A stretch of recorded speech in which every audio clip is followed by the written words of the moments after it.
Okay, bestie, let's chat today because I can hear that little voice of doubt in your head. And sis, she's loud, okay? She's got you scrolling through Instagram feeling like everybody else seems to have this whole homeschool thing all figured out. Like their days are smoother than yours and their kids are further along than yours. Meanwhile, you're out here feeling like a hot mess express, just trying to make it through the week without giving up. And listen, I've been there too, okay? But I want to encourage you today because despite what you may be feeling, you are not behind. You're actually exactly where you need to be. And I want to show you why. So grab a quick cup of coffee and join me for a few minutes because this heart-to-heart chat is way overdue. Let's do this.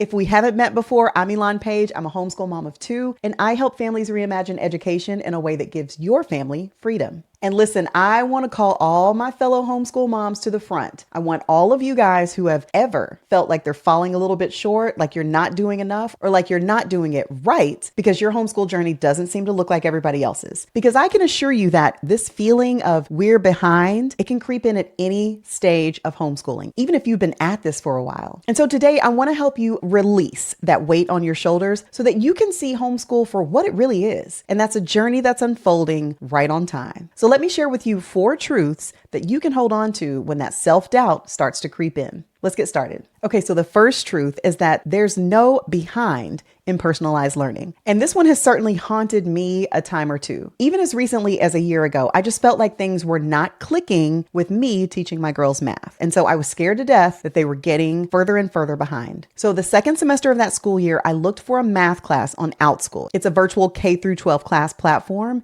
And I reached out to each of the teachers that I was considering and I explained to them, okay, so my girls are kind of behind. And so let me know if you think that we should do the previous grade or the grade that they're currently in. Let me know which way we should go. And I went ahead and enrolled them in the classes, right? But then when my girls started in each class, you know what happened? Once they were in the right learning environment with a teacher whose style that they connected with, y'all, they thrived. And so the following school year, they picked up their regular grade level math classes like nothing had ever happened. And I know feeling like you're behind is a hard mindset to shift. But y'all, our kids can truly learn at their own pace because as long as they're learning and making progress, they're exactly where they need to be. Okay, and so here's the second truth, and that's if seasons shift, so might your focus. And that's not a negative thing because some months are going to be heavy on academics while others are full of travel, life skills, creative projects, and all of it matters, right? Progress doesn't always look completely linear, but it's happening all the time whether we can see it or not. And I actually have to keep this one top of mind for myself because in the coming year, my family plans to begin doing a lot more traveling, both domestically and internationally.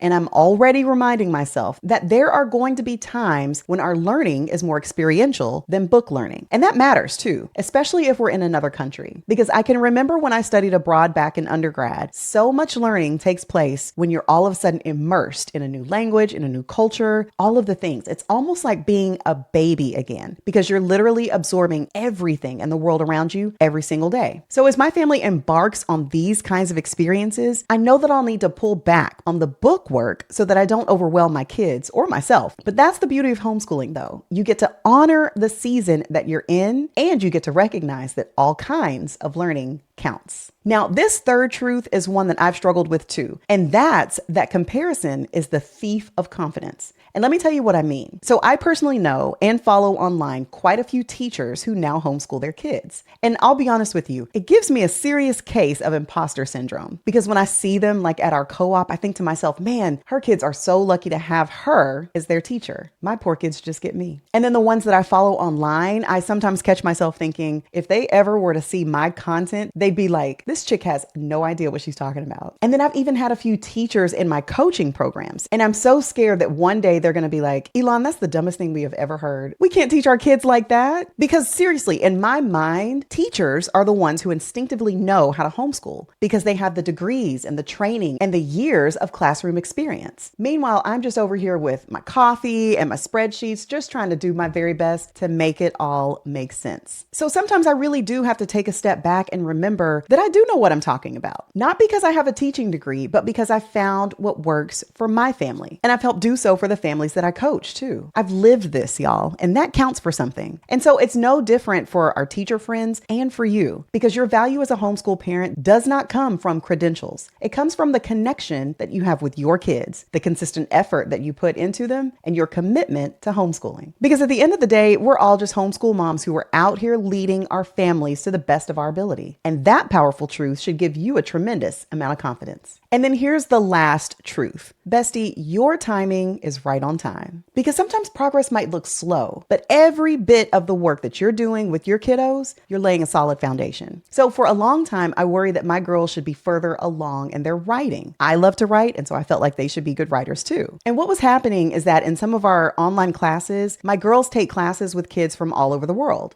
And some of them are so impressive. They write really, really well. So naturally, I felt like my girls should be crafting full essays at ages 7 and 10. But here's what ended up happening. Earlier this year, I sat next to the nicest woman on a flight that I was on, and I had my homeschool mom bag sitting in the seat that was between us. And so this lady struck up conversation, and she started telling me that she too was a homeschool mom and that she had graduated her 4 kids. All of them were homeschoolers. And so of course she asked me how things were going for my family. And like sometimes we tend to do, or at least I do, I focused on the negative. I started telling her how concerned I was that my girls weren't advanced writers like I thought that they should be at this stage. And then she suggested that I start them off with some short daily writing exercises about topics that interest them. She explained to me that writing is like a muscle. And obviously nobody starts off benching 500 pounds all at once. You start small, right? And then you work your way up. So as soon as I got back home, we started doing that. And guess what I observed? Even though we hadn't been doing a ton of writing up to that point, we had been diligently doing our foundational grammar work each and every week. And so that had been preparing them for writing. Because when it was time to write these more complex pieces,